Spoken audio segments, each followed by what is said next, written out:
Hey guys, it's Sophia with Kamikaze Kiwi, and of course with me I have Booth Babe and Ninja Tony.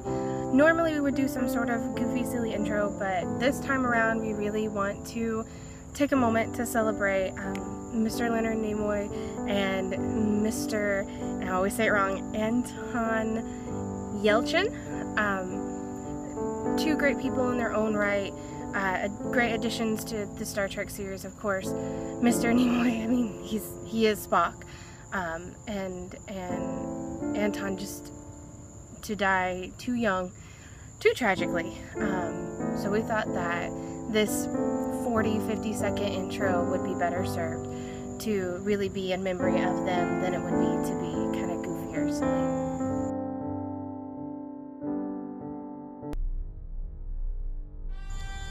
Hey guys, we just saw Star Trek Beyond, and good news, it is better than Into Darkness. So yay. I don't know if that means like now that the reboot's here that the odd numbers are now the good numbers, which we can only hope. Or I guess like we could actually hope that this is the beginning of like a better series. Maybe Darkness was just a fluke, and then we can just have good movies now. Yay. Or, you know, better movies. We'll get there. We're establishing it. But anyways, of course we're going to do a spoiler-free review for you in my favorite form, a pros and cons list.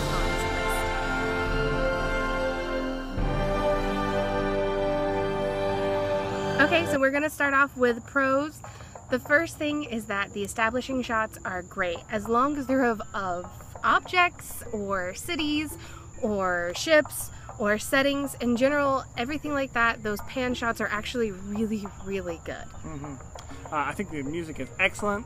It has, of course, the new themes that are really, they always get my blood pumping. But it also has the old themes, which just really harken back to the nostalgia. That's right, harken back.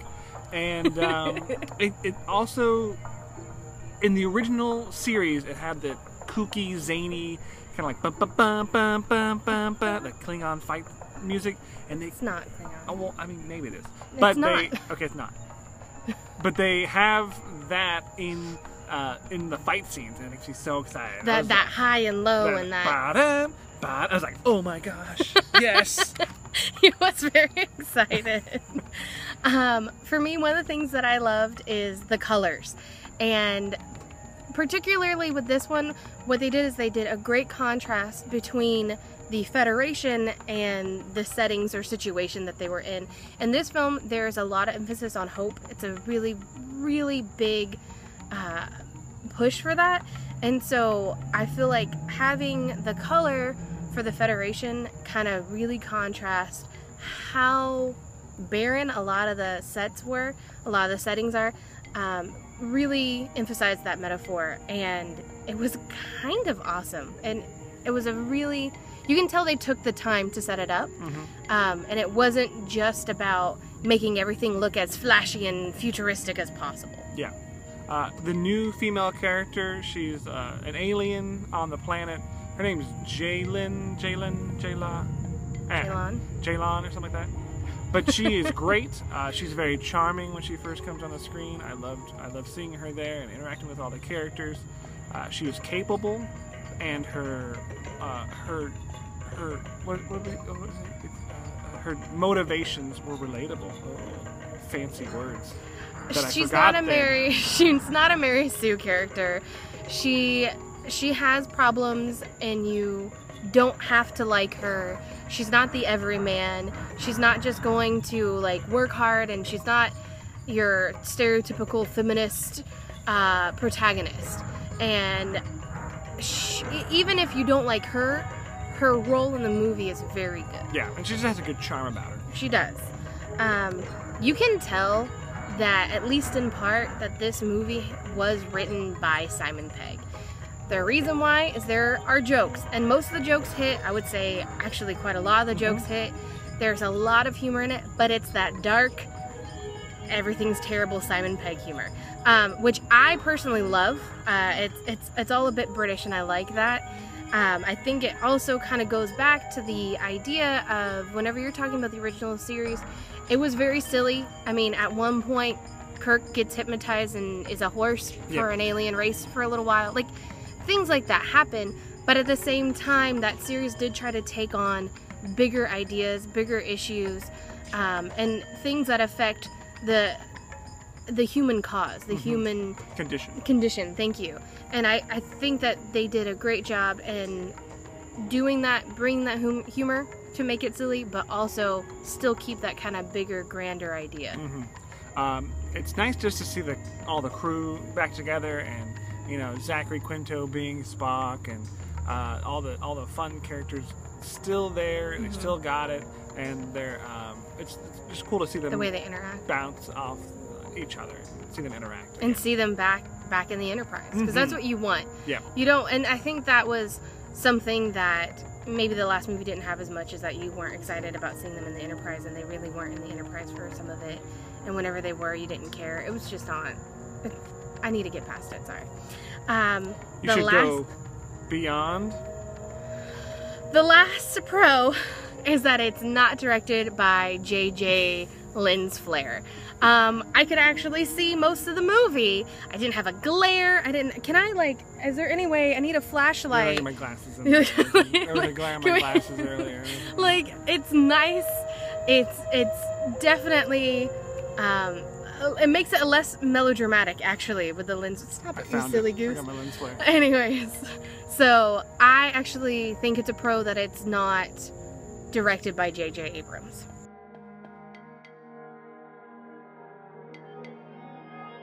Cons. It's not directed by J.J. Lensflair, so it feels different. It isn't as polished. It's not as epic. There is a grandeur about what J.J. Abrams does, and this one didn't have that as much, and it makes it not fit in with the previous two as well as I would like.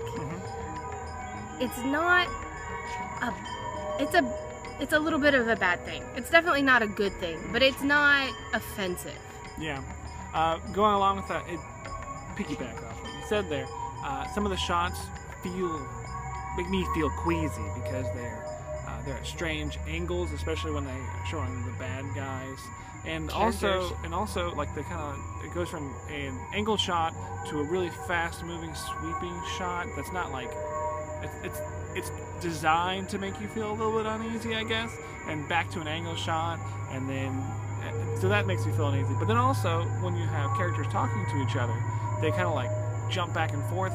They are done talking. Moving. It's the second they're done talking, boom, it's over. As soon as they're done talking, like, it let's cuts. go to something else now. You're like, all right, this thing. It's a little ADD. It is. And maybe it's just because there's so much to put into this movie, and they kind of want to cut the runtime down a little bit. But to me, I'd like to let the movie breathe. You know, maybe just a little bit more. The characters need I felt like a little bit more breathing room.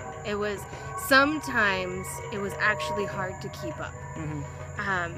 The practical effects are great, which means that whenever the CGI is no good, it's no good. It stands out so bad. And it's interesting because any of the CGI that they nailed in the first two movies, they continue to nail it, but the CGI that's new, there's some texturing issues. It's a miss. It doesn't hit, and it takes you out of it just the tiniest bit. It's very, very noticeable, because you have like a lot of makeup, you have a lot of scenery, and a lot of that probably is also CGI assisted, but whenever you have full CGI, it's a bit much. It kind of hurts, actually. Yeah. I feel like in this movie the central conflict never gets resolved. Early on in the movie, Captain James T. Kirk has these self-doubt issues, like, why did I join Starfleet, and am I as good as my dad, and why would I want to be here, kind of those kind of self-doubt. And so I wanted to see a little bit more of the dichotomy between his self-doubt on the inside, but against his outward appearance, because as a captain of that many people, you have to have just like this commanding presence all the time. So I wanted to see more of that, but also I wanted to see him become the Captain Kirk from the TV show, who has like this very strong will about him, but still like this philosophy of what is right and wrong, along with like, I'm doing this for this. I never feel like we ever quite get to to that as strong as I would like. It happens, but it's kind of weak. It's definitely a soft close. You don't get, it's not like a cliffhanger, like they didn't purposely so that you come to the next movie, but it's not cut and dry, and it feels a little wobbly. Now my biggest con, this is the thing I had the biggest problem with. It was funny because Tony didn't care about it as much as I did. The dialect for each character is used very heavily to be an archetype. What I mean by that is Scotty says lassie, lassie, lassie, lassie, lassie, lassie, lassie, lassie, every time they could get him to say lassie. McCoy is using country colloquialisms like candy, like he owns the Skittles of country saying, and he is making everybody taste the rainbow. It is actually frustrating. And even with Spock, they really push this like ultra logic to the point where he's like, I don't understand why feces has anything to do with anything whenever McCoy says the word shit. Things like that, we don't need anymore. It was established earlier in the movie that they have been on the ship for 3 years together. 3 out of the 5 years that they have been, that they knowingly will have to be on this ship together. We've seen and we've established them as who they are in previous movies, and so it just feels like they're using it as a way to build character lazily. They're trying to like a shortcut. It's not really we already know their archetypes, and not only do you know their archetypes, even if you're not a Star Trek fan, you know the basic archetypes, and we've established them in the other movies. We've already talked about it, and maybe it was one of those things where they're like, if this is a standalone movie that you see, you'll get it, but it was forced. They tried to endear these characters to me with these very heavy dialects and all of the dialogue. It's not just once in a while, it is the entirety of the dialogue, and it was unpleasant for me personally. That's something that I listen to quite heavily, because I do think that especially whenever you're on a ship like this, which is incredibly diverse, you're going to pick up things from other people. Just think about in any workplace, eventually you might start using like a saying or something that someone else does, but even if you don't, what they say and when they say it and how they say it, you will automatically pick up on, because humans do that. And it was interesting because they make a very big deal about how the relationships, interpersonal relationships, have changed on the ship, but then they're still forcing this dialect and this, because I don't know what else to call it other than dialect. I don't.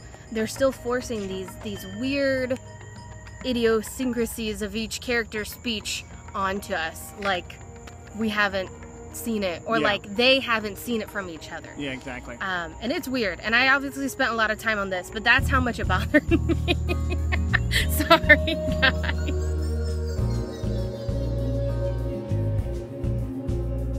Important questions. Origins, yes or no? Yes and no. So I feel like you have the crew, which is an important part of the show and an important part of the movie, and that's there. And you have the ship, that's good, but you don't yet, I feel, have the captain in the movie. Like I said earlier, it doesn't ever feel like we get to that point where he's like, I'm doing this because exploration is good and I have these strong wills that I have to do it, and that's just who I am. So it's funny that you say that, because my problem is not actually with the captain part, but the exploration part. So they finally start exploring in this one, which is nice. They're going somewhere they haven't been before. But it still comes down to this conflict. And I mean, how do you make a movie about exploration? Obviously that's kind of difficult, and there has to be a conflict. But as far as the spirit of it, I definitely think if we're comparing it to the previous movies and we're kind of getting everything out of the way, I'm going to say yes. I think it's actually pretty good. Love story, yes or no? I say yes. This is okay. I don't like love in my movies. I don't. And that's why she likes it. And that's why I like it. I do. I like the love in this one. And I tell you why, because it's not really there. It's not a main point. It does help with the character development. And I was really worried. I'm not going to lie to you. I was super worried, especially, I mean, with Uhura and Spock. The problem was at the very first one that they were too forward. They were too on each other. It was very easy.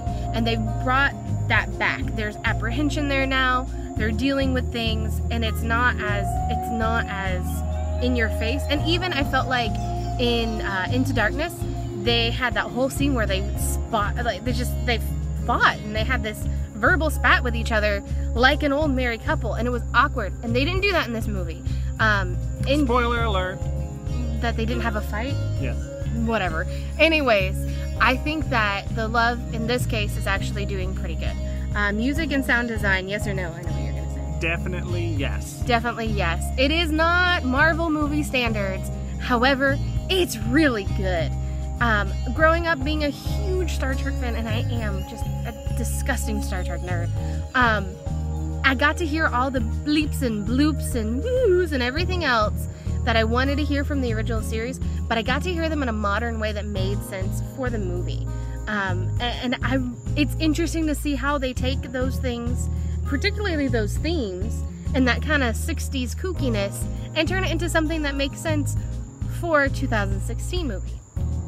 I was more impressed, I think, this time around than previously, actually. So, do the pros outweigh the cons, yes or no? I'd say yes. Definitely yes. I'm gonna say apprehensive yes. Why apprehensive? Because I really want that strong ending resolution. You want Tiberius. I want him to be James Tiberius Kirk. Tiberius Kirk. That's what you want. I want that. He does. Is that like? Can we edit that sound clip where he just says, "I want Kirk"? But I think the pros definitely outweigh the cons. Enough to see in theaters. Yes or no? Yes. Definitely yes. Even if you're not a Star Trek fan, it's a little bit more Guardians of the Galaxy-esque, where it's just like a space adventure. In general, I don't think it's as dark. It's not quite as swashbuckly as Guardians of the Galaxy. It's not. But it is a lot more space fun, and I think that if you approach it like a summer blockbuster action film, then you're fine. Now, I think it has enough to satisfy Star Trek fans and enough to just see it if you want to see it. Question is, do the pros outweigh the cons enough to see more than once? I mean, I'm gonna have to, because sometimes things just happen so fast, I don't even know what happened. I'm like, am I supposed to, did I miss something? Is that why? I don't know. I know we'll see it more than once because, like I said, I'm a huge Star Trek fan.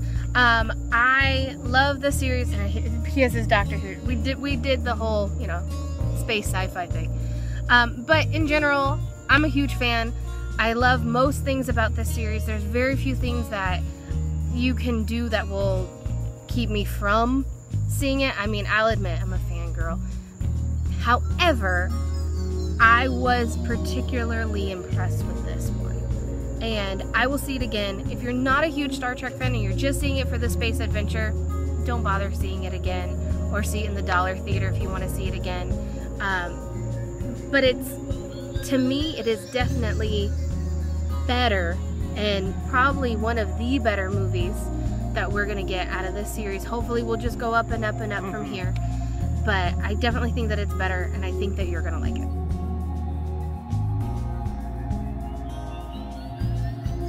Hey guys, as always, live long and prosper. Always. Join us for our next review, which is going to be of Suicide Squad, which is coming out at a time. 2 weeks. 2 weeks already? Yep. Oh, goodness, in 2 weeks. Subscribe if you want to. The quality of our videos are probably never going to get better, so you better deal with it. You better like this nerdy hipster crap.